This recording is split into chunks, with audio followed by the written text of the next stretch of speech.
Hi, നമസ്കാരം. സഹകാരി erase പ്ലസിലേക്ക് എൻ്റെ പ്രിയപ്പെട്ട കൂട്ടുകാർക്ക് ഹാർദവമായ സ്വാഗതം.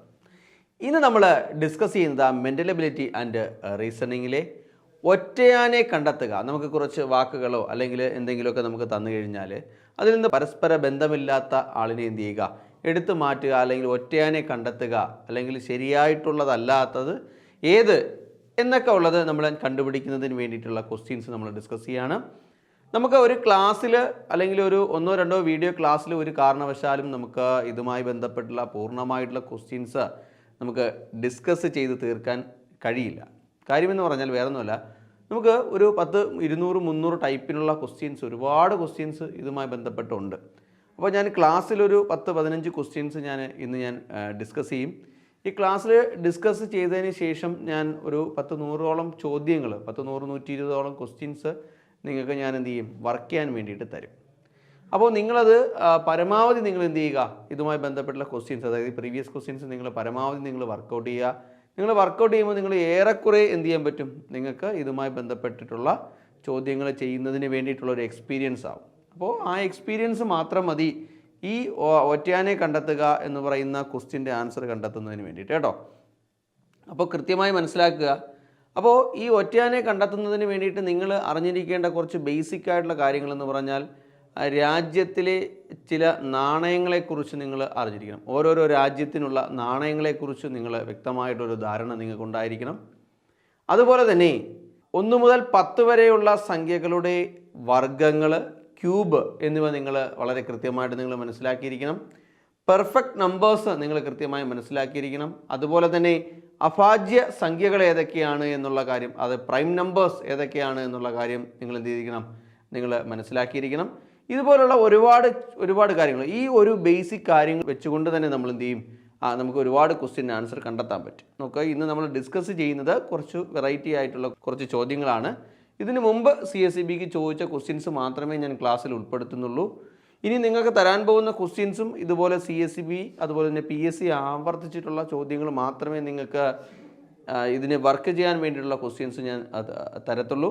അപ്പോൾ ഉറപ്പായിട്ട് നിങ്ങൾ എന്ത് ചെയ്യുക, ഞാൻ ഈ ക്ലാസ് കണ്ടതിന് ശേഷം നിങ്ങൾ കൃത്യമായിട്ട് ഈ ക്വസ്റ്റ്യൻസ് എല്ലാം നിങ്ങൾ പൂർണ്ണമായിട്ട് നിങ്ങൾ വർക്ക് ചെയ്യണം. വർക്ക് ചെയ്യാതിരിക്കരുത്. വളരെ പെട്ടെന്ന് നമുക്ക് വളരെ സിമ്പിളായിട്ട് ഒറ്റനെ കണ്ടെത്താമെന്ന് നിങ്ങൾ വിചാരിക്കും.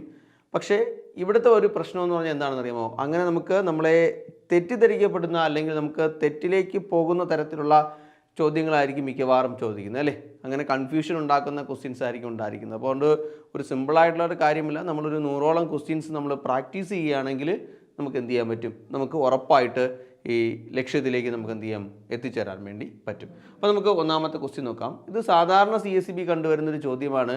തന്നിരിക്കുന്ന ഒരു 4 വാക്കുകൾ നമുക്ക് തന്നിട്ടുണ്ട്. അതിൽ നിന്ന് എന്ത് ചെയ്യുക, ഒറ്റയാനെ കണ്ടെത്തുക എന്ന് ചോദിച്ചിരിക്കുന്നു. ഒന്നാമത് തന്നിരിക്കുന്നത് ഗോളമുണ്ട്, രണ്ടാമത് സിലിണ്ടർ, അത് കഴിഞ്ഞ് വൃത്തം, അത് കഴിഞ്ഞ് ക്യൂബ്. അപ്പോൾ ഗോളം എന്ന് പറഞ്ഞാൽ നമുക്കറിയാം, സ്പിയർ എന്നാണ് എൻ്റെ ഇംഗ്ലീഷ് പറയുന്നത്. ഗോളം എന്ന് പറയുമ്പോൾ തന്നെ നമുക്കറിയാം എന്താണ്, അത് ഫുട്ബോൾ, വോളിബോൾ, അതുപോലെ തന്നെ നമ്മുടെ ക്രിക്കറ്റ് ബോൾ, അങ്ങനെയുള്ള ഉരുണ്ടിരിക്കുന്ന, അതായത് അതൊരു 3D ആണ്, അല്ലേ? അപ്പോൾ ഏകദേശം ഗോളം ഇതുപോലെ എന്തായിരുന്നു, വളഞ്ഞിരിക്കുന്നു എന്നുള്ള കാര്യം അത് നമുക്കറിയാം, നമ്മളെ ഫുട്ബോൾ, വോളിബോൾ. പിന്നെ ഉള്ളത് എന്താണ്, യെസ്, നമുക്ക് സിലിണ്ടർ എന്നാണ് പറഞ്ഞിരിക്കുന്നത്. ഇതാണ് നമുക്ക് സിലിണ്ടർ, അതായത് വൃത്തസ്തംഭം എന്നാണ് എൻ്റെ മലയാളം.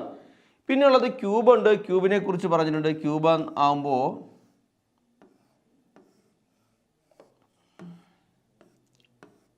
ഇത് വന്നിട്ട് ക്യൂബ്, അല്ലേ? അപ്പോൾ ഈ തന്നിട്ടുണ്ട്. ഇത് തന്നിരിക്കുന്നത് വൃത്തമാണ്. വൃത്തം എന്നാണ് പറഞ്ഞിരിക്കുന്നത്. എന്താ വൃത്തം? വൃത്തത്തിനെ നമുക്കൊരു പ്രതലത്തിൽ വളരെ ഈസി ആയിട്ട് നമുക്ക് എന്ത് ചെയ്യാൻ പറ്റും, വരയ്ക്കാൻ പറ്റും. നമ്മൾ കോമ്പസ് കൊണ്ട് വരയ്ക്കുന്ന സാധനം. ബാക്കിയെല്ലാം എന്താണ്, 3 ഡയമെൻഷണൽ പിക്ചേഴ്സ് ആണ്. അപ്പോൾ അതുകൊണ്ട് ഇവിടെ ആൻസറായി വരുന്നത് എന്തായിരിക്കും, വൃത്തമായിരിക്കും വരുന്നത്, കേട്ടോ, വൃത്തം. ഈ സാധനം നേരെ തിരിച്ചും ചോദിക്കാം. ഇപ്പം നമുക്ക് വൃത്തസ്തംഭം എന്ന് തരാം, വൃത്തസ്തംഭം എന്ന് പറയുന്നൊരു ഓപ്ഷൻ തരാം, വൃത്തസ്തംഭം. രണ്ടാമതൊരു ഓപ്ഷൻ നമുക്ക് തരാം, വൃത്തം നമുക്ക് തരാം. പിന്നെ നമുക്ക് ഗോളം നമുക്ക് തരാം. പിന്നെ നമുക്ക് വൃത്തസ്തൂപികയും നമുക്ക് തരാം, അപ്പോൾ ഇത് എന്താണ്, ഗോളമാണ് എന്ന് തന്നെ ആലോചിക്കുക, കേട്ടോ. ഗോളം വളഞ്ഞിരിക്കുന്ന നമ്മളെ വോളിബോൾ, ഫുട്ബോൾ പോലെയുള്ള ഗോളമാണെന്ന് മനസ്സിലാക്കുക. നമുക്ക് മറ്റൊരു ഓപ്ഷനാണ് ഞാൻ ഈ പറഞ്ഞത്, മറ്റൊരു സെക്ഷനാണ്. ഇതുപോലെ പരീക്ഷയ്ക്ക് ചോദിക്കാൻ കൊള്ളാവുന്ന ഒരു ക്വസ്റ്റ്യനാണ്. ചോദ്യം എങ്ങനെയായിരിക്കും, ഇത് വൃത്തസ്തംഭം, അടുത്തത് ഗോളം, അടുത്തത് വൃത്തം, അടുത്തത് വൃത്തസ്തൂപിക. അപ്പോൾ ഈ ചോദ്യം അപ്പോൾ ഇതിനെ ഇംഗ്ലീഷ് സിലിണ്ടർ എന്നും അതുപോലെ തന്നെ ഇതിൻ്റെ ഇംഗ്ലീഷ് കോണെന്നും ഇത് സ്പിയറോ എന്നാണ് പറയുന്നത്. അപ്പോൾ നമുക്ക് ഉള്ളൊരു പ്രശ്നം എന്ന് പറഞ്ഞു കഴിഞ്ഞാൽ നമ്മൾ നോക്കുമ്പോൾ തന്നെ ഇതിൽ വൃത്തമുണ്ട്, ഇതിൽ വൃത്തമുണ്ട്, ഇതിൽ വൃത്തമുണ്ട്.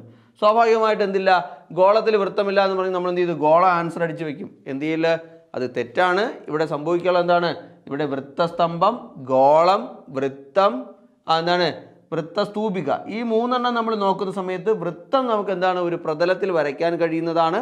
ബാക്കിയുള്ളതെല്ലാം എന്താണ് 3 ഡൈമെൻഷണൽ പിക്ചേഴ്സ് ആണ് എന്നുള്ള കാര്യം നമുക്കറിയാം. അപ്പോൾ ക്ലിയർ ആണല്ലോ. അപ്പോൾ എന്താണ്, ഓക്കെ, നിങ്ങൾക്കത് ക്ലിയർ ആയി എന്ന് വിശ്വസിക്കുന്നു. നമുക്ക് അടുത്ത ക്വസ്റ്റിലേക്ക് പോകാം. നമുക്ക് താഴെ അടുത്തൊരു ചോദ്യം നമുക്ക് തന്നിട്ടുണ്ട്. ഇത് CSEB പ്രീവിയസ് ആയിട്ട് ആവർത്തിച്ച ഒരു പഴയ ക്വസ്റ്റ്യൻ ആണ്. താഴെ തന്നിരിക്കുന്ന പദങ്ങളിൽ വ്യത്യസ്തമായിട്ടുള്ള പദം ഏതാണ് എന്നാണ് ചോദ്യം.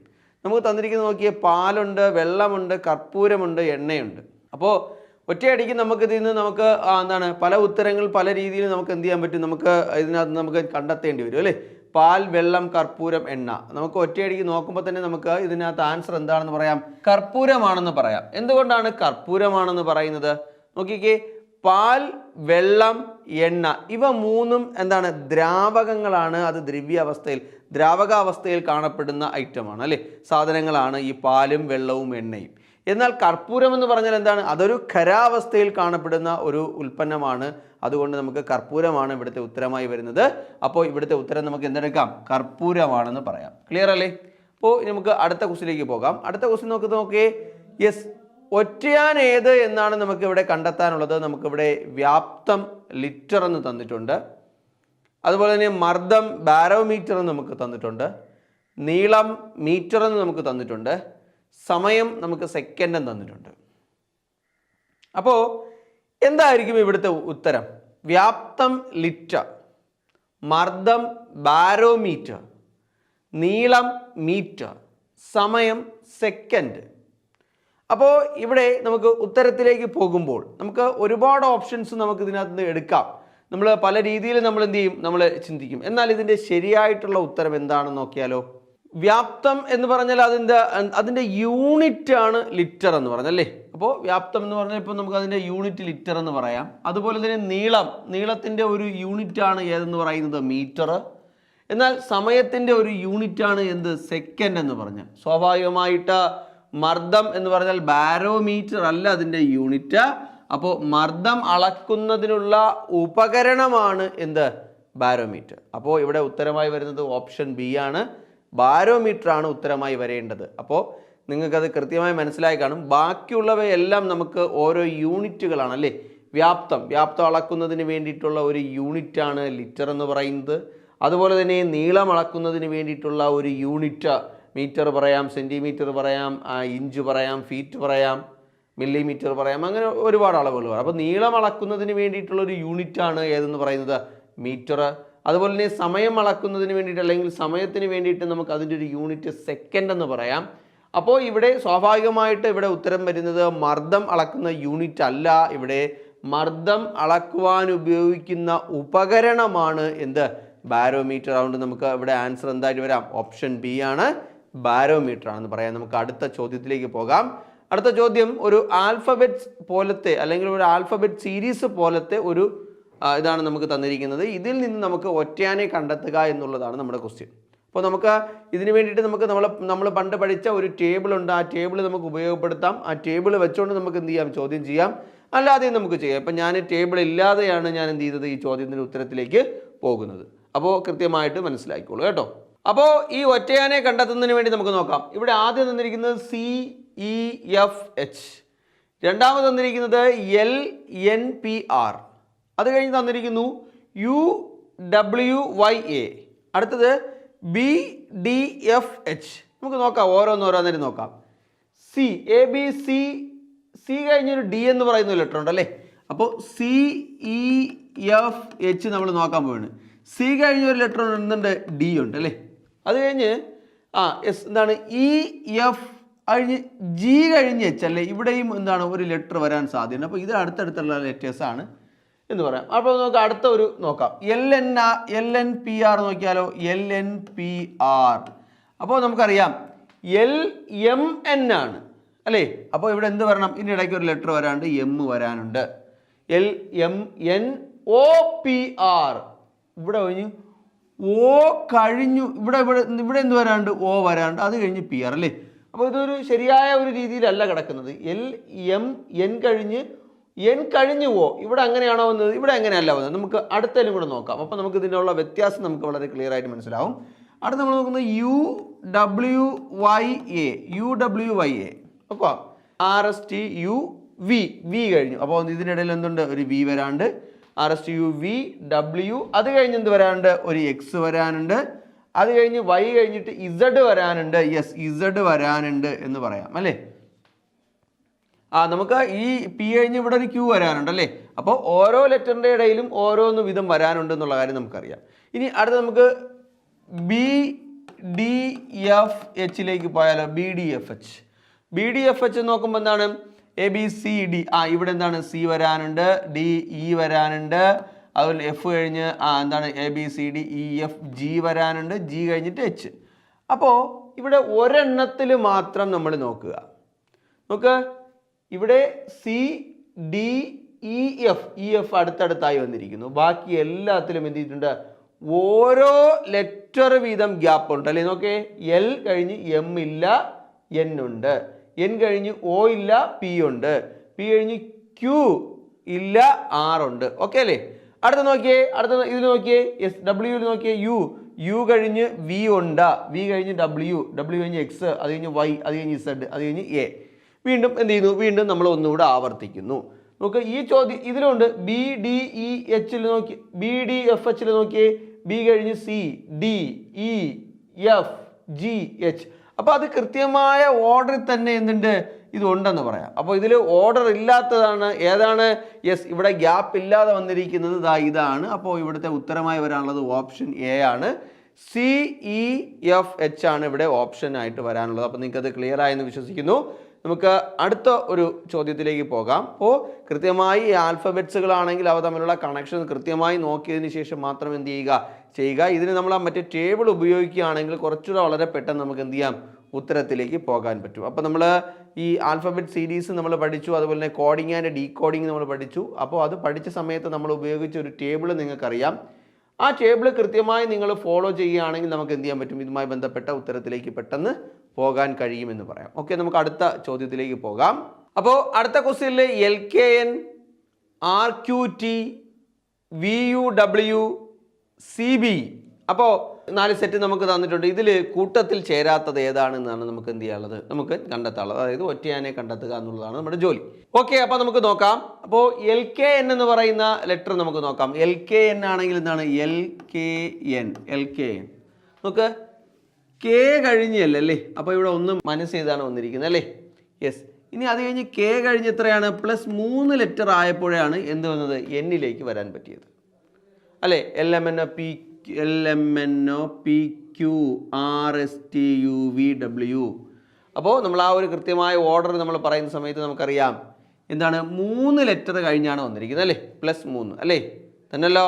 അതുപോലെ തന്നെ നമുക്ക് RQT നോക്കിയാലോ. RQT എന്താണ്, യെസ്, ഇവിടെ എന്ത് ചെയ്തിട്ടുണ്ട്, ഒന്ന് മൈനസ് ചെയ്തിട്ടുണ്ട്. ഒന്ന് മൈനസ് ചെയ്താണ് വന്നിരിക്കുന്നത്. സ്വാഭാവികമായി അത് കഴിഞ്ഞ് Q കഴിഞ്ഞ് T ആണ്. LMNOPQRST, യെസ്, പ്ലസ് എന്ത് ചെയ്തു, 3 ആഡ് ചെയ്തിട്ടുണ്ട്. അപ്പോൾ അതും നമുക്ക് ഓക്കെ ഇതുപോലെ തന്നെയായി അല്ലേ. ഇനി നമുക്ക് VUW നോക്കാം. VUW നോക്കുമ്പോൾ എന്താണ്, യെസ്, ഒന്ന് മൈനസ് ചെയ്തിട്ടുണ്ട്. എന്താണ് VW, അത് കറക്റ്റ് എന്ത് ചെയ്തിട്ടുണ്ട്, 1 പ്ലസ് ചെയ്ത് വന്നിരിക്കുന്നത്. ഒരിക്കലും എന്തല്ല, അത് ഉത്തരമല്ല. അല്ലെങ്കിൽ 2 പ്ലസ് ചെയ്ത് വന്നിരിക്കുന്നത്. അത് ആവാൻ സാധ്യതയില്ല. നമുക്ക് CBEയും കൂടെ നമുക്ക് നോക്കാം. CBE നമ്മൾ നോക്കാം. CBEയിൽ എന്താണ്, ഇതൊന്ന് മൈനസ് ചെയ്തിട്ടുണ്ട് അല്ലേ. B കഴിഞ്ഞാണ് C വരുന്നത്. അപ്പോൾ എന്തിട്ടുണ്ട്, ഒന്ന് മൈനസ് ചെയ്തിട്ടുണ്ട്. എന്നാൽ അടുത്ത നോക്കി, യെസ്, 3 ലെറ്റർ കഴിഞ്ഞിട്ടായിരിക്കും വരാനുള്ളത് അല്ലേ. നോക്ക്, BCDE, യെസ്. അപ്പോൾ 3 ലെറ്റർ ആണ് എന്ത് ചെയ്തിട്ടുണ്ട്, പ്ലസ് ചെയ്തിട്ടുള്ളതെന്ന് നമുക്ക് പറയാം അല്ലേ. അപ്പോൾ ഇതിൽ നമുക്ക് കൂട്ടത്തിൽ ചേരാത്തതായി വന്നിരിക്കുന്നത് എന്താണ്, VUW മാത്രമാണ് ഇവിടെ കൂട്ടത്തിൽ ചേരാത്തതായിട്ട് വന്നിരിക്കുന്നത്. ബാക്കിയെല്ലാം കറക്റ്റായിട്ട് തന്നെ ഒരേ പൊസിഷനിൽ തന്നെ ഒന്ന് മൈനസ് ചെയ്ത് 3 കൂടി. ഒന്ന് മൈനസ് ചെയ്തു 3 കൂടി, ഒന്ന് മൈനസ് ചെയ്തു 3 കൂടി. അതെല്ലാം കറക്റ്റായിട്ട് തന്നെ വന്നിട്ടുണ്ട്. ഇത് മാത്രം നമ്മൾ വിചാരിച്ചതുപോലെ വന്നില്ല. അപ്പോൾ സ്വാഭാവികമായിട്ട് ഇവിടെ ഉത്തരമായി വരാനുള്ളത് ഏതാണ്? VUW ആണ് ഇവിടെ ഉത്തരമായി വരാനുള്ളത് അല്ലേ? അപ്പോൾ അത് ക്ലിയർ ആണെന്ന് വിശ്വസിക്കുന്നു. നമുക്ക് അടുത്ത ക്വസ്റ്റ്യനിലേക്ക് പോകാം. ഇവിടെ നമുക്ക് തന്നിട്ടുണ്ട് ഒറ്റയാനെ കണ്ടെത്തുക എന്ന് പറഞ്ഞ് മറ്റൊരു ക്വസ്റ്റ്യൻ തന്നു. 64, 8, 125, 151 ഒക്കെയാണ് തന്നിരിക്കുന്നത്. നേരത്തെ പറഞ്ഞു ഇതുപോലുള്ള ക്വസ്റ്റ്യൻസ് ചെയ്യണമെങ്കിൽ നമ്മൾ ക്യൂബുകളും അതുപോലെ തന്നെ വർഗ്ഗങ്ങളും സ്ക്വയറുകളും നമ്മൾ കൃത്യമായി നമ്മൾ മനസ്സിലാക്കി വെച്ചാൽ മാത്രമേ നമുക്ക് ഉത്തരത്തിലേക്ക് വളരെ പെട്ടെന്ന് പോകാൻ കഴിയൂ എന്ന് നമ്മൾ നേരത്തെ പറഞ്ഞിട്ടുണ്ടായിരുന്നു. അപ്പോൾ ആ ഒരു കണ്ടീഷൻ വെച്ച് നമ്മൾ ആദ്യം 64 എന്ന് പറയുന്ന സംഖ്യയെ പറ്റി നോക്കാം. 64 എന്ന് പറയുന്ന സംഖ്യ നമുക്കറിയാം, അത് ഒരു 8ന്റെ സ്ക്വയറുമാണ്. അതുമാത്രമല്ല ഏതിൻ്റെ ക്യൂബുമാണ്? 4ന്റെ ക്യൂബുമാണ് അല്ലേ? 4ന്റെ ക്യൂബ് എന്ന് പറഞ്ഞാൽ 4 ഇൻറ്റു 4 ഇൻറ്റു 4 ആണ്. 4 ഇൻറ്റു 4 16, 16 ഇൻറ്റു 4 64 എന്ന് പറയാം. അപ്പോൾ 64 കിട്ടി. ഓക്കെ, ഇനി 8 എന്ന് പറയുന്ന സംഖ്യയെ പറ്റി നോക്കാം. 8 എന്ന് പറയുന്ന സംഖ്യ എന്ന് പറയുന്നതാണ് 2ന്റെ ക്യൂബാണ്. 2ന്റെ ക്യൂബ് നോക്കിയേ, 2 ഇൻറ്റു 2 ഇൻറ്റു 2, 2 ഇൻറ്റു 2 4, 4 ഇൻറ്റു 2 8. അപ്പോൾ അത് 8 എന്ന് കിട്ടി. ഇനി അടുത്തത് 125 എന്നുള്ള സംഖ്യയാണ്. 125 എന്ന് പറയുന്ന സംഖ്യ എന്ന് പറയുന്നത് എത്രയുടെ ക്യൂബാണെന്ന് നോക്കാം. 5ന്റെ ക്യൂബാണ്. 5ന്റെ ക്യൂബ് നമുക്ക് നോക്കാം. 5ന്റെ ക്യൂബ് നമുക്ക് ചെയ്ത് നോക്കാം. 5ന്റെ ക്യൂബ് 5 ഇൻറ്റു 5 ഇൻറ്റു 5 ആണ്. 5 ഇൻറ്റു 5 എത്രയാണ്? 5 ഇൻറ്റു 5 25 ആണ്. 25 ഇൻറ്റു 5 എത്ര എന്ന് പറയാം? 125 ആണ് ഇവിടുത്തെ ആൻസർ എന്ന് പറയാം. ഓക്കെ അല്ലേ? അപ്പോൾ ഇതെല്ലാം എന്താണ്? 4ന്റെ ക്യൂബാണ് 64, 2ന്റെ ക്യൂബാണ് 8, 5ന്റെ ക്യൂബാണ് 125. ഇത് ഒരു സംഖ്യയുടെയും എന്തല്ല? ക്യൂബ് അല്ല. അതുകൊണ്ട് നമുക്ക് ഇവിടെ ഉത്തരം എന്തായിട്ട് വരും? 151 വരും. ഒരു സംഖ്യകളുടെയും ക്യൂബ് അല്ലാത്തതിനാൽ നമുക്ക് എത്രയെന്ന് പറയാം? 151 ഇവിടുത്തെ ഉത്തരമായിട്ട് വരുന്നത്. അടുത്ത ക്വസ്റ്റ്യൻ നമുക്ക് നോക്കാമല്ലോ. ഇവിടെ നമുക്കൊരു ചോദ്യം തന്നിട്ടുണ്ട്, ഒറ്റയാനെ കണ്ടെത്തുക എന്ന്. എന്നിട്ട് നമുക്ക് 10 ഉണ്ട്, 30 ഉണ്ട്, 130 ഉണ്ട്, 340 ഉണ്ട്. ഈ സംഖ്യകളൊക്കെയാണ് നമുക്ക് തന്നിരിക്കുന്നത്. ഇതിൽ നിന്ന് നമ്മൾ എന്ത് കണ്ടെത്തണം? ഒറ്റയാനെ കണ്ടെത്തുക എന്നുള്ളതാണ് നമ്മുടെ ജോലി. നോക്കാമല്ലോ എങ്ങനെയാണെന്ന്. എന്താണ് ഈ സംഖ്യകൾക്കുള്ള ബന്ധമെന്ന് നമുക്ക് നോക്കാം. അല്ലെങ്കിൽ എന്താണ് ഈ സംഖ്യകൾ ഉദ്ദേശിച്ചിരിക്കുന്നത് നമുക്ക് നോക്കിക്കഴിഞ്ഞാൽ വളരെ പെട്ടെന്ന് എന്ത് ചെയ്യാൻ പറ്റും? ആൻസറിലേക്ക് പോകാൻ പറ്റും. ഇത്തരത്തിലുള്ള ക്വസ്റ്റ്യൻസ് നമ്മൾ എന്ത് ചെയ്തിട്ടുണ്ട്? നമ്മൾ സീരീസിൽ നമ്മൾ ഇതുമാതിരിയുള്ള ഇതേ ടൈപ്പിലുള്ള ക്വസ്റ്റ്യൻസ് നമ്മൾ ഡിസ്കസ് ചെയ്തിട്ടുണ്ട്. ഇപ്പോൾ തന്നെ നമുക്ക് ഒന്നാമത്തെ ഒരു ക്വസ്റ്റ്യൻ നോക്കാം. നമുക്ക് അഭാജ്യ സംഖ്യകൾ അറിയാം അല്ലേ? അപ്പോൾ നമ്മുടെ അഭാജ്യ സംഖ്യകൾ എന്ന് പറഞ്ഞാൽ 2, 3 അല്ലെങ്കിൽ അത് കഴിഞ്ഞിട്ട് 5, 7, 11 ഇങ്ങനെ പോകുന്നതാണ് നമ്മുടെ അഭാജ്യ സംഖ്യകൾ അല്ലേ? അപ്പോൾ ഏറ്റവും ചെറിയ അഭാജ്യ സംഖ്യ എന്ന് പറയുന്നത് 2 ആണ്. ഒരേ ഒരു ഇരട്ട സംഖ്യ ഉള്ള അഭാജ്യ സംഖ്യ എന്ന് ചോദിച്ചു കഴിഞ്ഞാൽ അതും ഏതാണ്? 2 ആണെന്ന് നമുക്കറിയാം. അപ്പോൾ നമ്മൾ ഈ അഭാജ്യ സംഖ്യകളുമായിട്ട് ഇതിനെ നമുക്ക് ബന്ധപ്പെടുത്തി നോക്കാം.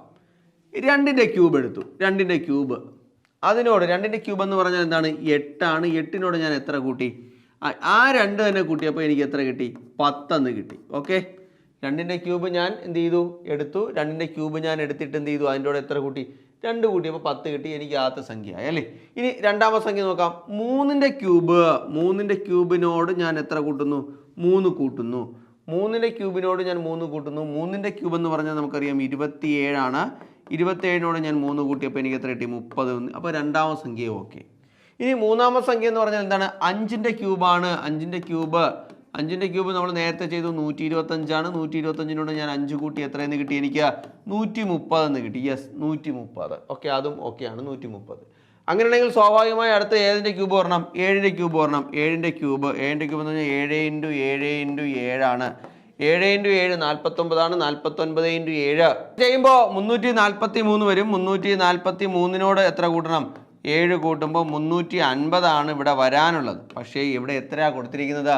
340 കൊടുത്തിരിക്കുന്നത്. അപ്പോൾ അതുകൊണ്ട് ഇവിടെ നമുക്ക് ശരിയല്ലാത്ത ടേം അല്ലെങ്കിൽ പുതിയ ഒറ്റയാനെ കണ്ടെത്തുക എന്ന് പറഞ്ഞാൽ നമുക്ക് 340 പറയാം. സാധാരണ CSEB പരീക്ഷകൾക്ക് ഇത്തരത്തിലുള്ള ക്വസ്റ്റ്യൻസ് ചോദിക്കാറുണ്ട്. നമുക്ക് മറ്റൊരു ക്വസ്റ്റ്യനിലേക്ക് പോകാമല്ലോ. മറ്റൊരു ക്വസ്റ്റ്യൻ ഇവിടെ നമുക്കിവിടെ തന്നിരിക്കുന്നത് ഒറ്റയാനെ കണ്ടെത്തുക. വീണ്ടും നമുക്ക് ഫൈൻഡ് ഓഡ് വൺ എന്ന് പറയുന്ന ഒരു ക്വസ്റ്റ്യൻ ആണ്. പ്രീവിയസ് ആയിട്ട് ചോദിച്ചൊരു ക്വസ്റ്റ്യൻ ആണ്. നമുക്ക് CSEBക്ക് പരീക്ഷയ്ക്ക് ചോദിച്ചൊരു ക്വസ്റ്റ്യൻ ആണ്. അപ്പം നമുക്ക് 8, 33, 12, 37, 7, 22, 15, 46 തന്നിട്ടുണ്ട് അല്ലേ? അപ്പോൾ നമുക്ക് ഇതിൻ്റെ റിലേഷൻസ് നോക്കണം അല്ലേ? നോക്കിയേ, നമ്മൾ ഈ 15, 46 നോക്കിയേ. 15ന്റെ ഒരു 3 ഇരട്ടിയും കഴിഞ്ഞിട്ടുള്ളൊരു ബന്ധം അല്ലേ? അതുപോലെ തന്നെ 7, 3, 21 നോക്കുക, അതും ഒരു എന്താണ് 3 ഇരട്ടിയുമായി ബന്ധപ്പെട്ടത്. അടുത്തത് 12, 36 നോക്കുമ്പോൾ അതും ഒരു 3 ഇരട്ടിയുമായിട്ടുള്ളൊരു ബന്ധം. എന്നാൽ 8, 33 എന്ന് പറയുന്നത് 3 ഇരട്ടിയുമായിട്ട് നമുക്ക് അതിനെ എന്ത് ചെയ്യാൻ പറ്റുന്നില്ല? ബന്ധപ്പെടുത്താൻ പറ്റില്ല. അപ്പോൾ നമുക്ക് ഇങ്ങേ അറ്റം മുതലുള്ളത് നമുക്ക് നോക്കാം അല്ലേ? അപ്പോൾ നോക്കേ, 15നെ നമ്മൾ എത്ര കൊണ്ട് ഗുണിച്ചു? 3 കൊണ്ട് ഗുണിച്ചു. 3 കൊണ്ട് ഗുണിച്ചപ്പോൾ നമുക്ക് 45 കിട്ടി. അതിനോട് നമ്മൾ എത്ര കൂട്ടി? 1 കൂട്ടിയപ്പോൾ നമുക്ക് 46 വന്നു. റിലേഷൻ വന്നു അല്ലേ. ഇനി നമുക്ക് അടുത്തത് 7നെ 3 കൊണ്ട് ഗുണിക്കാം. 7നെ 3 കൊണ്ട് ഗുണിക്കുമ്പോൾ 21 അതിൻ്റെ കൂടെ എത്ര കൂട്ടാം? 1 കൂട്ടുമ്പോൾ നമുക്ക് 22 എന്ന് പറയുന്ന സംഖ്യ വന്നു അല്ലേ. ഇനി അടുത്ത നമ്മൾ നോക്കുന്നത് 12 ആണ്. 12 × 3 എന്ന് പറഞ്ഞാൽ 36 വരുന്നത് അല്ലേ. അതിനോട് എത്ര കൂട്ടാം? ഒന്നുകൂടെ കൂട്ടി നമുക്ക് എത്രയെന്ന് പറയാം? 37. അപ്പോൾ ഇത്രയും കണക്ഷൻസ് എന്തായി? സെയിം ആയി മാറി. എന്നാൽ 8ൻ്റെ ഒന്ന് നോക്കിയേ. 8 × 3 എത്രയാ വരുന്നത്? 24 വരുന്നു. അതിനോട് എത്ര കൂട്ടുന്നു? 1 കൂട്ടി 25 വരാനുള്ളത്. പക്ഷേ ഇവിടെ വന്നിരിക്കുന്നത് 8:33 വന്നിരിക്കുന്നത്. അപ്പോൾ ഇവിടുത്തെ ഒറ്റയാൻ എന്ന് പറയുന്നത് 8:33. അപ്പോൾ നമുക്ക് വളരെ കൃത്യമായ രീതിയിൽ നമുക്ക് ആ ഒരു റിലേഷൻ നമുക്ക് മനസ്സിലായി. അപ്പോൾ ഈ പറഞ്ഞ കാര്യങ്ങൾ നിങ്ങൾക്ക് മനസ്സിലായെന്ന് വിശ്വസിക്കുന്നു. നമുക്ക് അടുത്തൊരു ചോദ്യത്തിലേക്ക് പോകാം. ഇത് ഒരു പ്രീവിയസ് ക്വസ്റ്റ്യൻ ആണ്. താഴെ തന്നിരിക്കുന്നതിൽ വ്യത്യസ്തമായത്. ഇത് വളരെ സിമ്പിൾ ആയിട്ടുള്ള ക്വസ്റ്റ്യൻ ആണ്. ഓറഞ്ച്, ആപ്പിൾ, ക്യാരറ്റ്, മുന്തിരി, നാരങ്ങ തന്നിട്ടുണ്ട് അല്ലേ. അപ്പം നമ്മൾ നോക്കിയേ, ഈ ഓറഞ്ച് എന്ന് പറഞ്ഞാൽ അതൊരു എന്താണ്? പഴവർഗ്ഗമാണ്. ആപ്പിൾ എന്ന് പറഞ്ഞാൽ എന്താണ്? അതൊരു പഴവർഗ്ഗമാണ്. അടുത്തത് മുന്തിരി എന്ന് പറഞ്ഞാലും നാരങ്ങ എന്ന് പറഞ്ഞാലും എന്താണ്? പഴവർഗ്ഗങ്ങളാണ്. അതെല്ലാം എന്താണ്? പഴവർഗ്ഗങ്ങളാണ്. എന്നാൽ എന്താണ്? ക്യാരറ്റ് പഴവർഗ്ഗമല്ല, അത് വെജിറ്റബിൾ ആണ്. അത് എന്താണ്? പഴവർഗ്ഗമല്ല. അപ്പം നമുക്ക് ക്യാരറ്റ് ആണ് ഇവിടെ ഉത്തരമായി വരുന്നത് അല്ലേ. അപ്പോൾ നമ്മൾ ഈ ഓഡ് വൺ എന്ന് പറയുന്ന ടോപ്പിക്കിൽ, അല്ലെങ്കിൽ ഒറ്റയാനെ കണ്ടെത്തുക എന്ന് പറയുന്ന ടോപ്പിക്കിലുള്ള കുറേ ക്വസ്റ്റ്യൻസ് നമ്മൾ ഡിസ്കസ് ചെയ്തു. ഇനി നമ്മൾ ഉദ്ദേശിക്കുന്നത് ഇതുമായി ബന്ധപ്പെട്ട് കുറേ ക്വസ്റ്റ്യൻസ്, നിങ്ങൾക്ക് എത്രത്തോളം ക്വസ്റ്റ്യൻസ് നിങ്ങൾക്ക് പ്രാക്ടീസ് ചെയ്യാൻ നമുക്ക് തരാൻ പറ്റുമോ അത്രത്തോളം ചോദ്യങ്ങൾ നിങ്ങൾക്ക് പ്രാക്ടീസ് ചെയ്യാൻ വേണ്ടിയിട്ട് തരാം. നിങ്ങൾ എത്രത്തോളം ക്വസ്റ്റ്യൻസ് നിങ്ങൾ പ്രാക്ടീസ് ചെയ്യുന്നു അത്രത്തോളം നിങ്ങൾ എന്ത് ചെയ്യും? എക്സ്പേർട്ട് ആവും എന്നുള്ളതാണ്. അപ്പോൾ ഞാൻ ഇതുമായി ബന്ധപ്പെട്ട് ഒരു 10-40ഓളം ചോദ്യങ്ങൾ നിങ്ങൾക്ക് എന്ത് ചെയ്യാം? ഉറപ്പായിട്ട് നിങ്ങൾക്ക് തരാം. അപ്പോൾ നിങ്ങൾ എല്ലാ ക്വസ്റ്റ്യൻസും എന്ത് ചെയ്യുക? നിങ്ങൾ നല്ല രീതിയിൽ നിങ്ങൾ കൃത്യമായിട്ട് മനസ്സിലാക്കിയിട്ട് ആൽഫബറ്റ്സ് പരമായിട്ടുള്ള ചോദ്യങ്ങളാവട്ടെ, അല്ലെങ്കിൽ നമ്മൾ ഇതുപോലെയുള്ള പഴവർഗ്ഗങ്ങൾ, അല്ലെങ്കിൽ മണ്ണിനടിയിലുള്ള നമ്മുടെ എന്താണ് കിഴങ്ങ് വർഗ്ഗങ്ങൾ, അങ്ങനെയുള്ള കാര്യങ്ങൾ, അതുപോലെ തന്നെ നമ്മുടെ എന്താണ് ജ്ഞാനേന്ദ്രിയങ്ങൾ, അതുപോലെ തന്നെ നമ്മുടെ എന്താണ് ലേക്കിനെ പറ്റിയും, അതുപോലെ തന്നെ എന്താണ് പുഴകളെ പറ്റിയും ഒക്കെ ഉള്ളതും, നമ്മൾ അങ്ങനെയുള്ള ഓരോ പോയിന്റുകളും നമ്മൾ എന്ത് ചെയ്യുക? കൃത്യമായിട്ട് നമ്മൾ മനസ്സിലാക്കിയതിന് ശേഷം അതിനനുസരിച്ചാണ് നമ്മൾ ഉത്തരത്തിലേക്ക് എത്തിച്ചേരേണ്ടത്. അപ്പോൾ ഇതുമായി ബന്ധപ്പെട്ടുള്ള ഒരുപാട് ക്വസ്റ്റ്യൻസ് നിങ്ങൾക്ക് തരാം. അപ്പോൾ നിങ്ങളത് കൃത്യമായിട്ട് നല്ല രീതിയിൽ പ്രാക്ടീസ് ചെയ്യുമെന്ന് വിശ്വസിക്കുന്നു. അപ്പോൾ നമുക്ക് വീണ്ടും അടുത്തൊരു ടോപ്പിക്കുമായിട്ട് വീണ്ടും കാണാം. അതുവരേക്കും good bye, all the best.